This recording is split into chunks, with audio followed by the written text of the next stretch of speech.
Jo, šeštadienį bus diplominio gynimas. Tai va, tai ačiū visiems atėjėjams, ir labai smagu matyti mūsų pabaigusius mokinius, ir baigiančius, ir trečiokus kai kuriuos, ir tėvelius galų gale.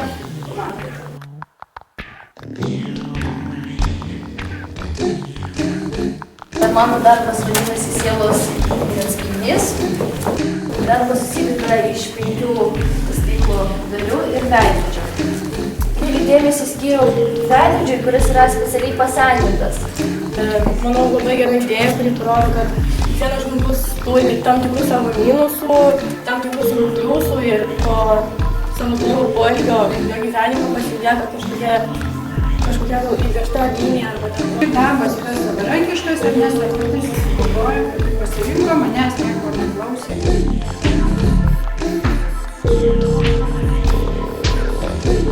Šiuo darbu norėjau parodyti visuomenės ir jos žmonių santykiai pasaulinio karo laikotarpiu. Pačiojo pasaulinio karo sūkurys labai sena kelių valstybių, bet galų gale įsiplėtojo į Istanbulą ir tampa laisvės valstybė. Norėjau parodyti kaip patys svarbiausią motyvą šio darbo. Darom čia abstrakciją kažkokią. Aišku, kiekvienas mes gali savaip. Tas rezultatas, kurį matom, yra ir man netikėtas, nes iš tikrųjų idėjos buvo krūva, jos buvo visos vystomos.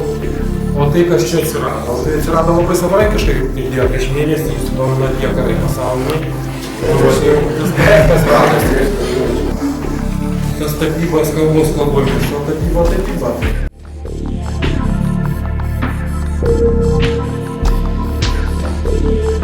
Mano darbas atskleidžia idėją, kad kartais žmogaus charakteris nedavė, kai jo klausomos muzikos.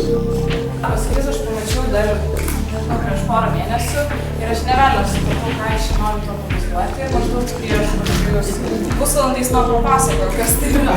Vaizduojamas vyras su mokiniais, jisai parodo, kad jisai labai ramus, tvarkingas, rengiasi tvarkingai, dirba tokį oficialų darbą.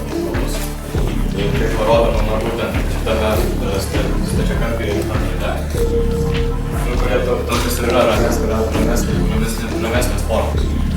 O štai dinamiškose formose tokiose parodoma, tai klausosi tokios neramios, kartu energingos, sunkios muzikos. Ir kaip tik muzikai pertikti kalbą labai tiktų įvairios formos arba simboliai. Kad žmogus, kaip jisai išvaizda, netitinka jo pomėgių.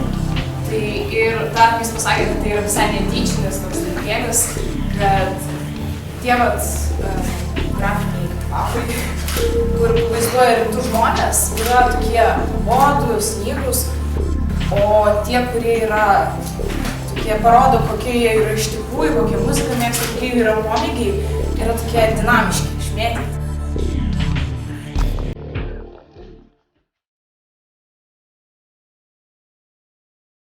Tai bus būdas iš stiklo ranka, vyrams ir kojas, išlys iš baleikus.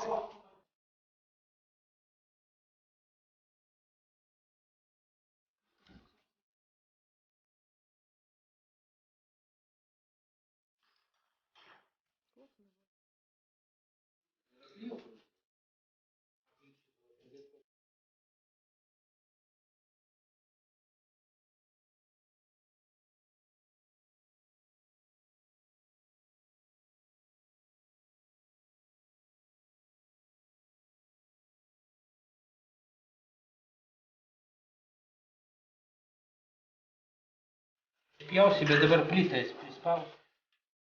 Va gerai. Iškart biškį ranką.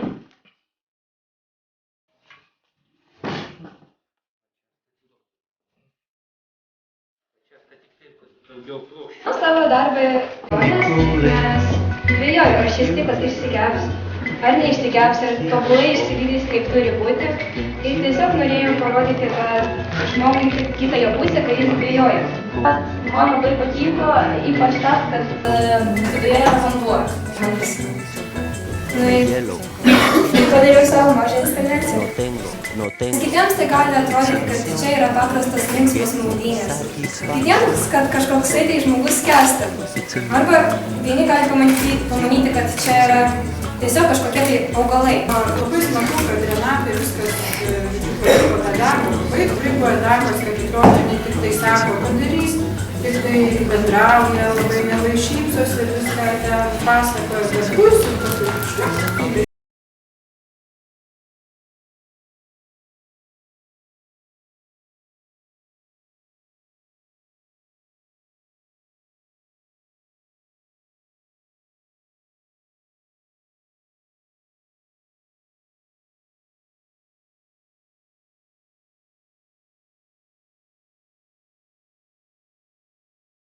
Pirmą darbą darė iš eskizo, o paskui tas raižymo procesas jam taip, kaip pasakyti, pradėjo labai laisvai plaukti ir jau paskutinį. Tai tiesiog žvilgtelėdamas nuotrauką jau improvizavo ir darė tą piešinį tiesiog raižė ant linoleumo iš karto.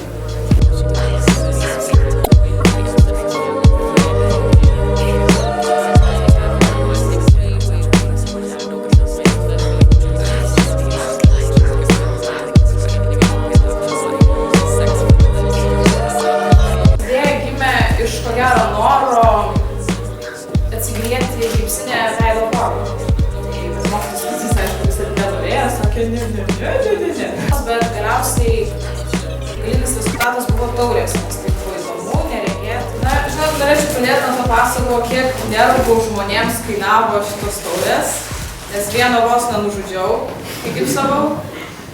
Ir dar nepamirškime mokytojos Dalios, kuri kaskart labai dažnai mėgdavo paminėti, kad išėjus iš tos mokyklos prastos reputacijos, nes visus kėsinos nužudyti. Mūsų santykiai buvo labai įtempti. Viskas prasidėjo nuo kraujo. Jeigu su kitais mokiniais viskas ramu, ten kaip nors bandai pakrapštyti, kad visi manęs veikia, tai mūsų santykiai su Dalios tikrai buvo pasiekti kupinėti dramatizmas. Pakvietėjai? Darbos vos. Iš pradžių jis iš tikrųjų bandė Kazį įvertinti visą tą reikalą, paskui Kazį jau nusibodo tikriausiai. Bet iš tikrųjų čia vos neužduso vienas žmogus, mes jam krapštė iš šakų, iš ausų, gipsą, nes skylė. Ovalios formos stiklą ir buvo uždėta ant rado, kad tai gautų tokias faktūras.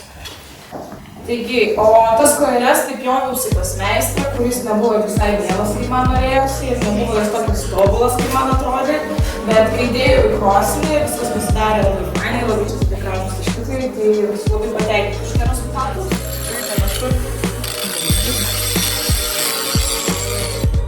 Darbas įdomus, mintis Violetos originali ir labai nesmagiai dirbo, ir man pasiko jos drąsa, entuziazmas, darbo organizavimas, savarankiškai galėjo kažkur paimėti.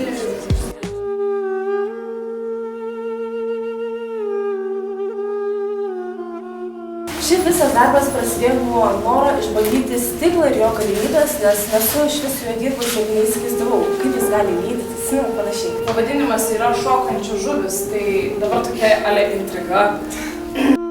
Vėliau man kilo idėja pavaizduoti žuvis, nes jų mano gyvenime yra ganėtinai daug. Visur tėtis žvejys ir jų tikrai yra daug. Ir tuomet prasidėjo visas darbas.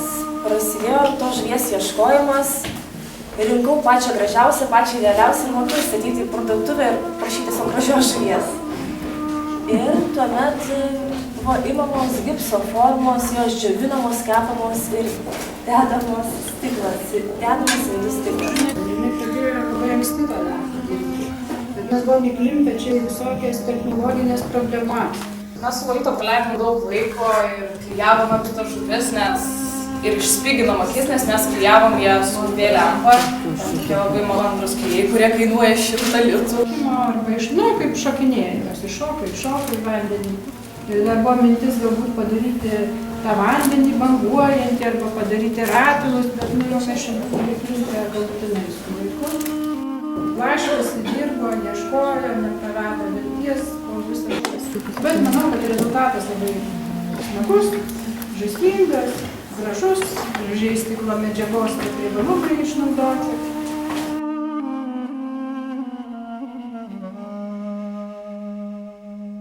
Noriu pristatyti savo diplominį darbą, pavadintą emocijų kepurės. Kiekviena kepurė simbolizuoja skirtingą emociją. Pasirinkau stiklą, todėl kad man buvo įdomios stiklo galimybės. Kaip tas stiklas kyla, kaip galima dažyti patį stiklą. Jos yra ne tik žaismingos ir atspindinčios tam tikras nuotaikas, bet faktiškai kiekviena ta kepurė yra kitoks kažkoks arba technologinis sprendimas, arba tos pačios stiklo medžiagos naudojimas, ir tada piešinio formavimo principas yra kitoks. Viena ryškiausių emocijų žmogui yra baimė. Tai kiekvienas žmogus jaučia baimę, netgi ir aš šiuo metu jaučiu sveiką ir lengvą baimę. Ir tas baimė yra labai ryškus jausmas, todėl aš į savo vitražą panaudojau ryškiai iniciatyvę spalvą. Jis pabandė skirtingas vitražo technikas ir skirtingas galimybės. Nu, čia yra klijuotas ir paklijuotas stiklas, kitur yra tik tai oksidų pieštas, dar keliose kitose kepurėse glazūros, kažkur tai bandė daryti erdvę, kažkur bandė daryti visiškai skaidriame stikle. Tai čia, ta prasme, jos yra ne tik žaismingos ir atspindinčios tam tikras nuotaikas, bet faktiškai kiekviena ta kepurė yra kitoks kažkoks arba technologinis sprendimas, arba tos pačios stiklo medžiagos naudojimas, arba to piešinio formavimo principas yra kitoks. Žmogaus variklis svajonės. Svajojame visi, todėl ir maži taškučiai simbolizuoja mažas svajonės, didėjančias. Ir jau kurios išsipildo svajonės, tai užleidžia vietą naujoms. Ir galų gale šitas darbas gali atspindėti bet kokią gyvenimišką situaciją, kad ir šiandien diplomatai bijo, tėvai džiaugiasi, kai kurie ilgisi namų ir nori greičiau grįžti ir mėgauti savaitgalį. Ir svajonės, šitas darbas prasidėjo kaip mažas taškas, galbūt nuo vieno vitražo, kyla, sukasi ir patapo didelį diplominį darbą.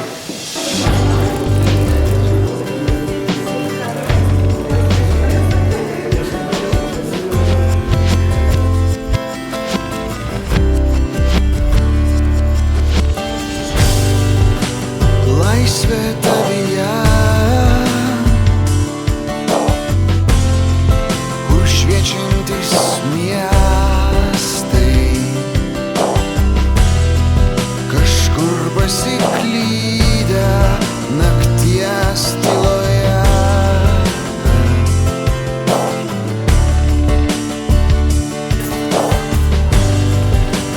Laisvė tavyje,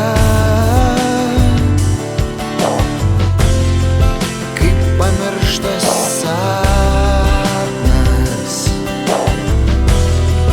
kuris vėl sugrįžta atgal. Man čia labai šiurpu ir šalta ir nelabai turbūt kaip atrodo, bet čia maždaug iš dalies yra toks sumanymas. Tie juodi dalykai, kurie yra varnos, simbolizuoja maždaug tokią žmonių kultūrą, kurie vaikšto su juostelėm tokiom ir labai pikti ir priekabūs. Forsai, kaip pavaizduoti čia pas mus varnos, gal čia bus lenda prie žmonių, kurie kaip šitie drugeliai šiek tiek miškesni, labiau gražesni ir labiau pasirodo. Taip sakant, mažiau, tiesiog nebijo tokie. Tos kopėčios simbolizuoja maždaug kilimą į viršų, kaip ir tos supynės. Todėl tie du žmonės yra ant jų ir, čia irgi stėva.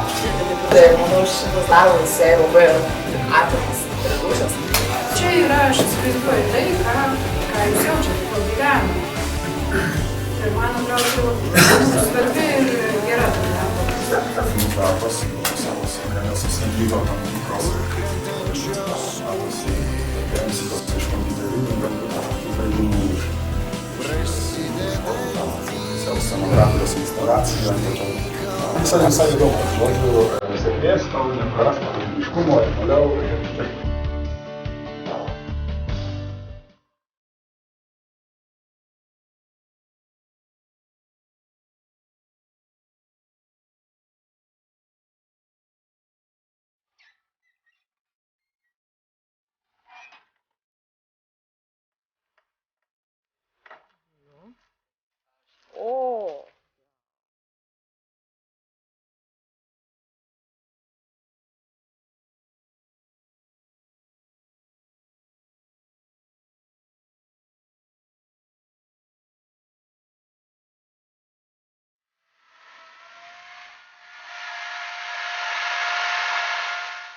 Šitas darbas simbolizuoja, kad nebūna idealo pasaulyje.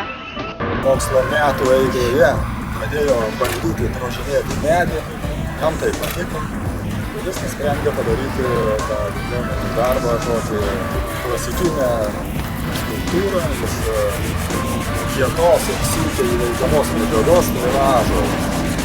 Gal eskizavimo etape negalėjom matyti kažkokio aiškesnio performanso įstymo, tačiau dirbam su medžiaga, vis dėlto jis atsiskleidė kažkiek ir išėjo, sakyčiau, kaip pirmą kartą susistatė visai čia plastį. Mačiau, kaip tas darbas gyvė. Starto nuo dūlio pradėjimo, to lipdymo, to mažų skiduką iš plastilino. Buvo mažas, jau dabar čia stovi tokia moteris didelė, graži. O aš vyras šiandien.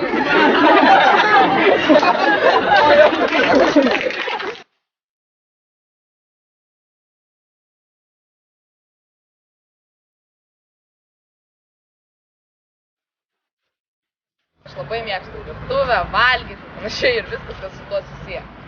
Ir iš pat pradžių žinojau, kad noriu labai didelio darbo. Eigoje, kol aš dariau, aš supratau, kad derinti mokslus mokykloje ir dailėje yra žiauriai sudėtinga, kad ir ten nepavažiuotų, ir čia spėti, ir tas. Ir man mama vakarė sakydavo rusišką gerą patarlę. Иди грызть науку.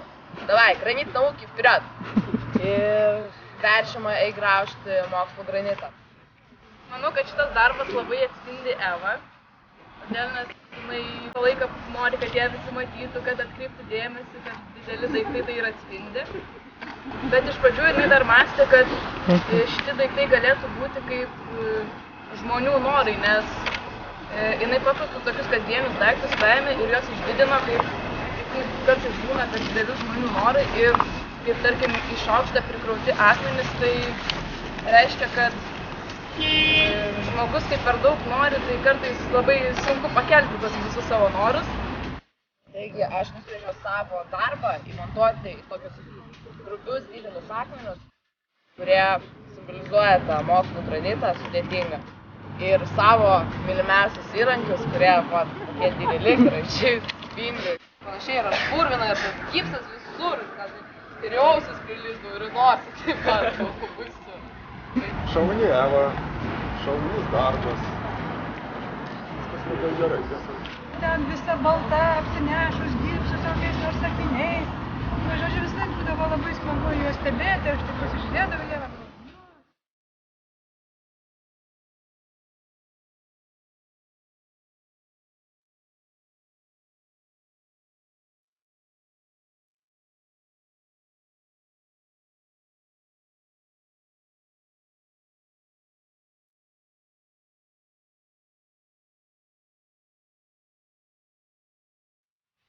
Abstrakcijų ciklą, kai matome, jis susideda iš 5 atskirų paveikslų. Tai procesą, kai vyko tas darbas, tai iš karto buvo labai daug eskizų, kuriuos aš tapiau guašu. Tai kaip Kamilė sakė, iš tiesų eskizų buvo žiauriai daug. Jinai labai stengiasi tapyti, atlikti šitą darbą. Ir tai yra tikrai labai gerai. Ir man labiausiai patinka šitame dalyke, kad kiekvienas gali savaip įsivaizduoti, kas čia yra pavaizduota. Ir tai yra tikrai labai gerai. Kiekvienas asmeniškai tai sukelia kažkokią emociją. Darbų grupė, kuri čia yra rodoma, yra tik tai tam tikros tokios šviesių abstrakcijų, reiškia, grupės dalis. Galimybės buvo turbūt iškabinti vos ne visą klasę turint laiko tais darbais. Ganėtinai siaurai apsiribojus toje šviesioje, tokio optimistiniai abstrakčių paveikslų gamoje, manau, vis tiek surasta begalė niuansų, nuo ryškesnių, nuo šaltesnių, ten ir tų šaltesnių, nuo pilkesnių ir kontrastingesnių variantų, taip kad iš tiesų, manau, kad Kamilė čia pademonstravo savo labai didžiulius gebėjimus.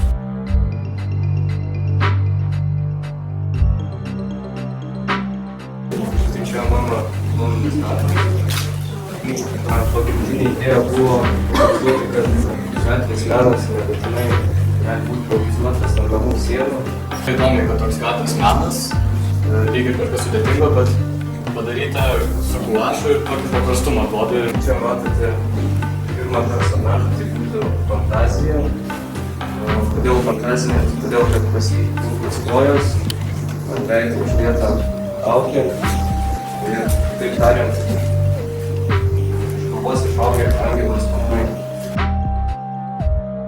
Pagrindinis kriterijus, kuris turėjo būti vykdytas šitame darbe, tai buvo, kad vis tik tai mes matytume ir meninės, tapybinės problemas, kažkokius komponavimo gebėjimus, kurie išskirtų šitą darbą nuo mylėtojo, nuo neprofesionalo, kuris atėjęs pribėgęs ten kažkiek sienos ar padažo tarpų.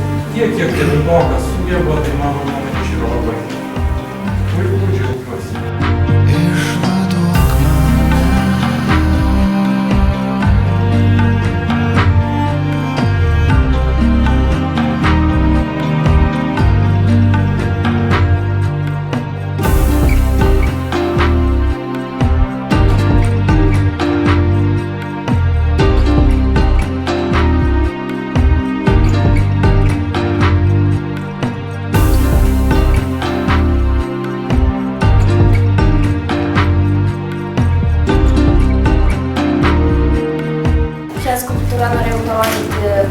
tokias emocijas, kai nepasitenkinimas savimi, ką parodo vizijos, ekspresionistiškos kūno formos ir kūno dalis visišką priešiškumą aplinkiniam, tai rodo priešiški rankų mostai, noras apsisaugoti nuo kažko, norą užsimaskuoti, kamufliažinės spalvos, taip pat tiesiog depresijos imitacija. Tikrai nėra depresija, tai yra visiškai atvirkščias dalykas. Depresija yra apatija, tai yra pabėgti nuo darbo. Manau, kad tai daugiau yra tas noras slėpti tą ekspresyvumą, kažkokią tai apatiją. Sakyčiau, kad darbo temos, iš tikrųjų, atspindėjimas ir pati forma yra gerai parinkta ir sėkmingai atlikta.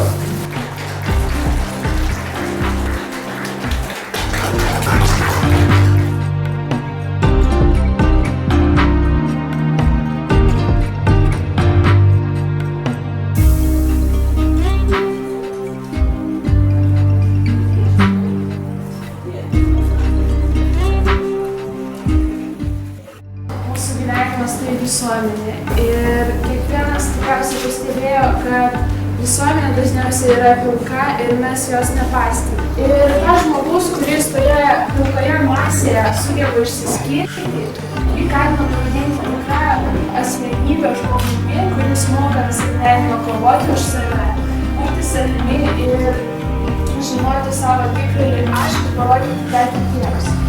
Šis pavadinimas menas būti savimi reiškia, kad kiekvienas žmogus gyvendamas, pavyzdžiui, siekia kaip nors nutapyti savo gyvenimą.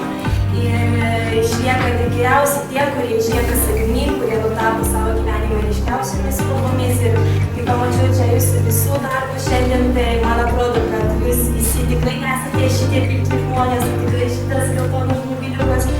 Ir manau, kad šitas darbas yra tikrai labai įdomus ir Eva yra visada autentiška žmogus. Eva ypatingai džiaugiuosi, nes jie yra dvyliktokė, o čia prilipdė išgyveno visą armiją.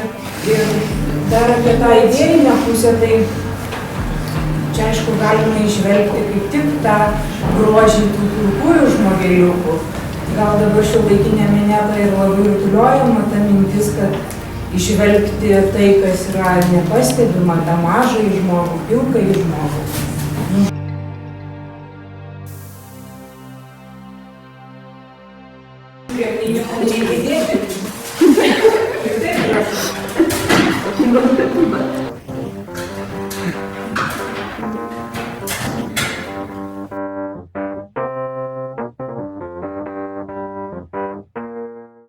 Savo darbe norėjau pavaizduoti žmogų, kuris labai daug šneka ir kartais be reikalo, kitas, kuris jo turėtų klausytis, visiškai neklauso, o kažkur ten seko klingas.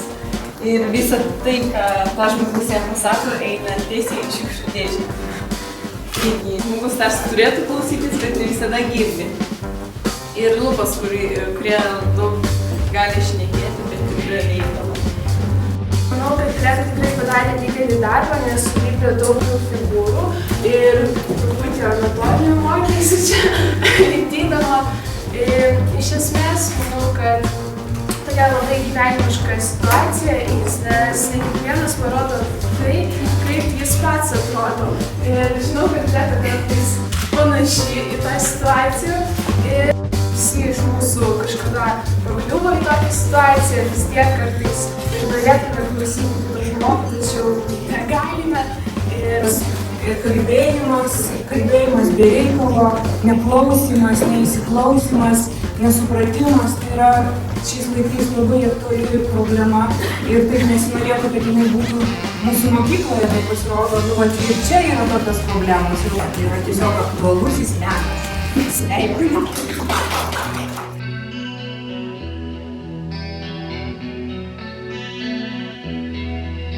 Mintis yra tokia, kad pingvinai Antarktidai sušalo ir nusprendžia išskristi į šiltesnius kraštus. Žemėlapyje yra pavaizduotas maršrutas, kur jie skris. Man šitas darbas primena gal vaikystę, nes nuo vaikystės yra ten tokios šiltos prisiminimus turiu. Jis yra labai jaukus ir mielas ir tikrai norėčiau tokių pingvinų namie. Tad žinau, kad jam prisidėjo labai daug darbo ir žinau, kad jam kartais buvo sunku, nes pingvinai ir skilo ir lėktuvą reikėjo perdaryti ir nuglasuruoti visą tą žemėlapį irgi reikėjo daug pastangų įdėti, tačiau jis labai kruopštus ir jam pavyko tą padaryti labai gerai. Kaip tavo vadinasi darbas, Erikai? Pingvinai nori šilumos.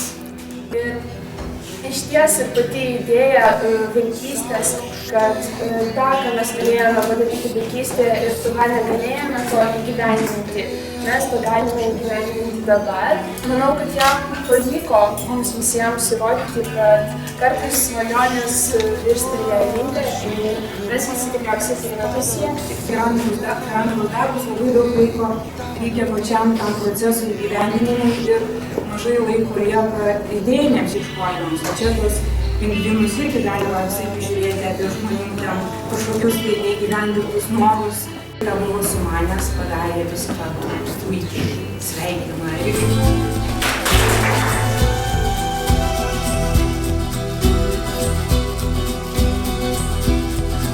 Pati idėja man yra savimalonumas, kadangi visai jaučiuosi bent jau vienam iš personažų idėjų. Labiausiai turbūt žavi tos jos kažkokios idėjos. Yra labai netikėtos, labai keistos ir kiekvienas įdėdį apsisukęs jos darbo gali pamatyti kažką naujo, kažką keisto. Iš tikrųjų, čia visai tiko tas sulyginimas su Gretos darbais, aš jau pasakiau, o čia irgi, tik čia šitas jau girdi maždaug. Tai man tokia mintis, kad čia yra tokie pasenę gėlių vaikai, tokie jau dantukų truputį nuklyję. Tai irgi tarp to tragiškai, tarp to linksmo viskas sukasi. Ir man įdomu, ir pats siužetas, ir ta tokia klasikinė, ta tapimo maniera. Iš tikrųjų, tas paviršius.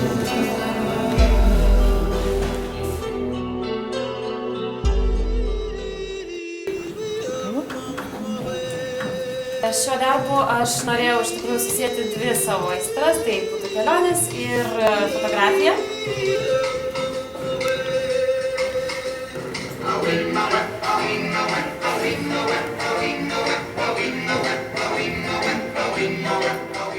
Ant Julijos parinktų objektų sąrašas atvaizduoti kiekvienam iš žemynų.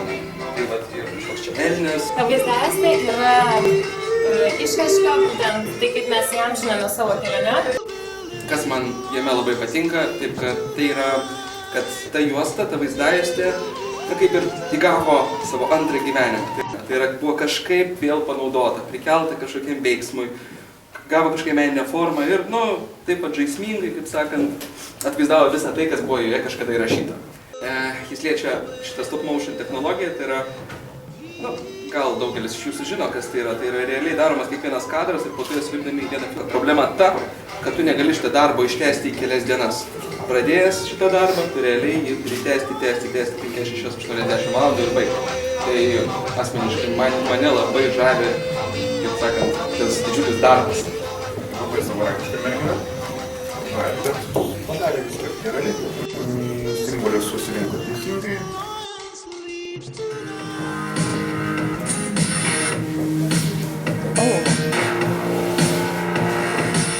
Tai norėjau pavaizduoti gyvenimą nuo pradžių iki galo ir susėti su spalvom ir gamta, nes spalvos tai atspindi viską ir emocijas, ir visokias, kaip ir Mykolo kepurės spalvomis atspindi visokias emocijas, svajones ir taip toliau. Tuomet nuo gamtos tai viskas prasideda, kaip ir šitam filmuke, nuo šaknų. Prasideda gyvenimas, auga šaknis, po to keičiasi spalvos, atsiranda visokios gėlės, o pabaigoje jau labiau viskas tamsta ir pasidaro niūriau. Šiaip buvo labai įdomu daryti, nes daug nuotraukų, beveik 300.